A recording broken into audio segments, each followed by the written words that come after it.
Oi pessoal, então vamos para a segunda parte aí da nossa aula de estrutura de madeiras e nós vamos falar aí dos elementos ligantes e aí eu vou falar agora um exemplo de um exercício de critério de dimensionamento, né? Então, importante pessoal, o que é quando a gente começa a estabelecer critério de dimensionamento? Eu preciso dimensionar meu elemento ligante de acordo com a minha carga ou meu fator, né, ou a minha carga de projeto, tá? Então eu tenho a resistência de uma ligação, ela é verificada por meio de comparação entre a resistência da ligação com o valor do cálculo da solicitação.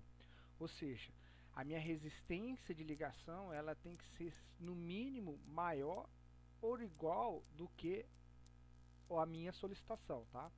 Isso para o estado último da ligação, ou seja, quando a gente está falando naquela condição de estado de ruína, tá?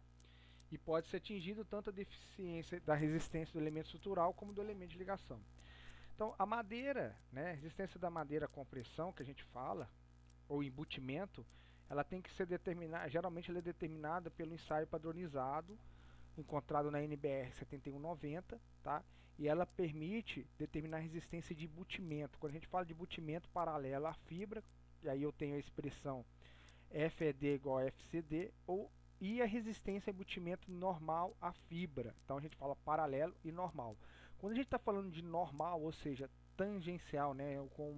Se eu cortar a minha seção, ela está normal à fibra, a tensão de embutimento ela está saindo da minha seção, eu tenho um fator de 0,25 alfa E multiplicado pelo a minha resistência ao embutimento, ou seja, eu vejo pela tabela 1.3, de acordo com o meu diâmetro do meu pino, eu consigo encontrar um alfa E. E eu tenho um coeficiente de 0,25, que é meu coeficiente coeficiente de majoração, né? Na verdade eu estou sendo redundante, eu estou multiplicando 0,25% com relação à minha estrutura aí, tá? Então, continuando, vamos para um exemplo. Então, o exemplo que o livro traz é determinar a resistência ao corte do parafuso de diâmetro igual a 12,5 mm de um aço A307. Aí ele me traz aqui a resistência dele de 300 megapascal na ligação mostrada na figura abaixo, tá? Considerando a madeira de pinos caribaia de segunda categoria, carregamento de longa duração e classe de umidade 2. Então vamos para o início. Primeira coisa que eu tenho que fazer é calcular a resistência da madeira ao embutimento paralela à fibra. Por quê? Se eu considero a minha fibra nesse sentido, tá? O que ele me diz? Ele está falando que eu tenho, primeiro eu estou cortando, então estou fazendo uma compressão das fibras. Concorda? Porque eu tenho uma madeira no sentido horizontal, eu tenho a outra peça no sentido horizontal, então eu estou comprimindo as diversas fibras que é feita a madeira. Então eu tenho que considerar o embutimento paralelo à fibra. Bom, então se eu considero o embutimento paralelo à fibra, eu tenho essa relação FED é igual a FCD. Tá? Como que eu calculo o FCD? Através daquela fórmula na seção 1.2. O que significa? Eu tenho Kmod, que é o K modificado, Kmod 1, Kmod 2, Kmod 3, para a tensão média, quando eu relaciono o FK para a tensão para FM, eu tenho que multiplicar 0,7 e o lambda m igual a 1. Então, pela NBR 7190, eu tenho os valores médios para as diversas espécies de madeira, em que o FK ele é tomado para uma relação de FM médio multiplicado vezes 0,7. Por isso que está aqui na fórmula. Para o estádio do limite último, isso é importante. A gente vai conseguir, como a gente está considerando compressão paralela à fibra, então eu estou considerando que meu WM é 1.4, tá? Se ele fosse tracionando a fibra ou normal a fibra, tá? Aí eu consideraria 1.8 e para o estado de limite de serviço 1.0. Bom, aí fica faltando para me calcular meu FSD, que é a minha resistência, eu preciso calcular, verificar os Kmods. Então, como lá falou que é uma de longa duração para a madeira serrada, a princípio nós estamos considerando a madeira serrada, eu tenho 0.7, tá? O Kmod 2, eu coloquei a tabela aqui do lado, que vocês podem perceber. Então, para uma classe de umidade 2 que fala no exercício, então, considerando ela cerrada, eu estou considerando um coeficiente Kmod 2 igual a 1.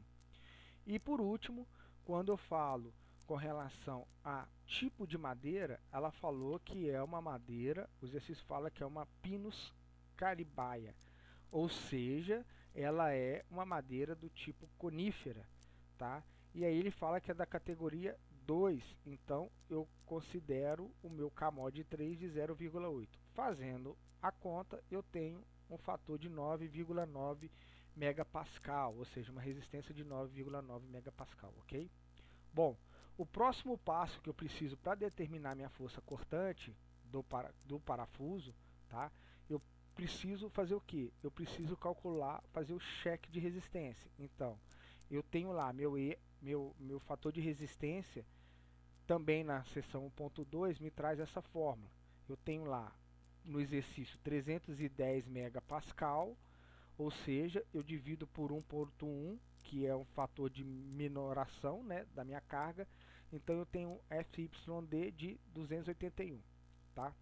Bom, eu preciso calcular meu alfa limite, tá? Desculpa, meu beta limite, para me comparar, para me ver se ela está em situação de embutimento ou rompimento do parafuso. Eu preciso saber se, na verdade, isso tudo é um cálculo em que eu preciso saber a minha madeira ela é mais resistente ou meu parafuso é mais resistente, tá?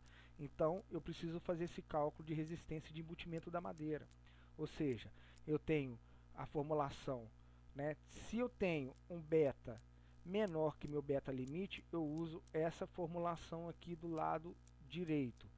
Se eu tenho meu beta maior que meu beta limite, eu tenho uma outra condição e aí eu uso essa fórmula para cálculo da força cortante. Então vamos primeiro calcular o beta e o beta limite. Bom, meu beta limite é dado por essa fórmula, 1,25 raiz quadrada de FYD dividido por FED. Isso é fórmula, tá pessoal? Isso é proposto na seção 1.3. Então tá, vamos calcular o meu beta limite. Então eu tenho 1,25 vezes o que eu calculei aqui, que é 281, que é a resistência da madeira, dividido pelo a minha resistência de projeto de 9,9, ou seja, eu tenho um beta limite de 6,7, ok? Para o cálculo do meu beta real, né, que eu estou considerando, o que eu estou considerando? Estou considerando o meu beta do meu parafuso, ou seja, eu estou pegando que ele penetrou na minha madeira de no mínimo 40, tá? Ele tem que ter o poder de embutimento, de penetração na segunda madeira. Então, na segunda madeira, o parafuso ele não pode quebrar antes de encostar na segunda madeira. Então, uma penetração de 40 milímetros, que é o meu T igual a 40, dividido por D igual a 12,5. Ou seja, me dá um beta de 3,2. Ok, então eu tenho dois valores, o beta limite de 6,7 e o beta para essa geometria de parafuso de 3,2. Ou seja, o meu beta, a condição é que meu beta é menor do que meu beta limite, certo? Ou seja, o que acontece? Ocorre o embutimento da madeira e não o rompimento do parafuso. Significa que eu consigo furar os meus dois elementos estruturais de madeira com esse parafuso, ok? Então, para me achar essa força cortante, eu tenho que usar essa formulação aqui que eu estou indicando no lado direito aqui, tá? Então, eu trouxe ela para lá, para cá, para baixo, o que significa que eu tenho a minha força cortante 0,4 vezes o fator, né? Ou seja, a minha carga de projeto, de design, tá? Que multiplica a minha espessura ao quadrado dividido pelo meu beta, ou seja, 0,4, tá? O meu fator de minha carga de projeto, que é de 9,9, a minha espessura, né, de penetração, ou seja, o meu comprimento de parafuso de 4,2 e o meu beta, que foi encontrado de 3,2, ou seja, eu tenho 1980 newtons ou 19,8, né, ou 1,9, praticamente 2 kN, ok? Então esse seria o meu cálculo de força cortante da minha madeira. Considerando agora o exercício 2 da seção 1.3 do Vale Faça Valer a Pena. O único que teria cálculo aí, que eu considerei para a solução de vocês aí, seria o exercício 2. Então, o que ele fala? Uma ligação entre dois elementos estruturais em madeira, sendo um elemento de espessura de 70 mm e o outro de espessura 80 mm, foi projetado utilizando um pino de madeira ou cavilha de 16 mm de diâmetro, sendo que o beta limite da ligação é igual a 4.2. Então, neste contexto, determine qual o mecanismo de ruptura da ligação entre os dois elementos estruturais. Então, vamos lá. Como é que eu tenho que fazer, pessoal? Então, eu tenho primeiro comparar o beta e o beta limite, tá? Novamente. Bom, o que eu vou utilizar? Então, eu peguei lá, ó, um elemento de espessura de 70 mm e o outro tem 80 mm, ou seja, eu tenho duas vigas de madeira, eu tenho duas chapas de madeira, uma de 70 e outra de 80. Eu vou considerar a menor. Por que menor? Porque se ele passa para menor, a maior está ok, tá? Então vamos lá. Então uma espessura, né? Então um comprimento de 70 elemento. Então, ou seja, minha cavilha tem que entrar pelo menos 70 milímetros aqui. E o diâmetro da minha cavilha é 16. Fazendo essa divisão, eu tenho, desculpa que não tem milímetros, é 4.38, é um fator, tá? Então eu tenho um fator beta de 4.38. O meu B limite foi dado no exercício, quando ele fala assim, ó, quando eu tenho uma cavilha de 16, o meu beta limite da ligação é 4.21. Então, o que eu faço? 4.21. Nesse caso, o que eu tenho? Que o meu beta, certo? Ele está dando maior, né? Então, o meu beta, ele é maior que meu beta limite. Então, ocorre o que? Flexão da cavilha. Ou seja, o esmagamento local sob compressão normal, as fibras, ocorre quando o meu beta é menor que o meu beta limite. E aí as demais alternativas não apresentam nenhuma ruptura. Então, se eu analisar a letra A, B, tração do elemento de ligação e tração perpendicular, nenhuma delas tem, para esse fator B limite de 4.21, uma ruptura da ligação com a cavilha. Então, a minha resposta certa é a C, flexão da cavilha. Por que a flexão da cavilha? Por causa que o meu beta é maior do que o meu beta limite, ok? Ah, vocês vão perguntar, pessoal, mas e se eu fizesse com 80?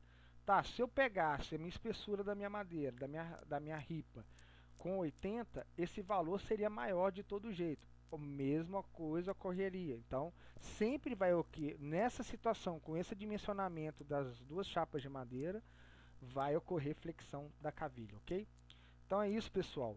Uma boa semana de estudo para vocês. Eu estarei à disposição de vocês para dúvida, tá? E se protejam aí, fiquem em casa e mantenham a quarentena. Grande abraço a todos e até a próxima aula. Abraço!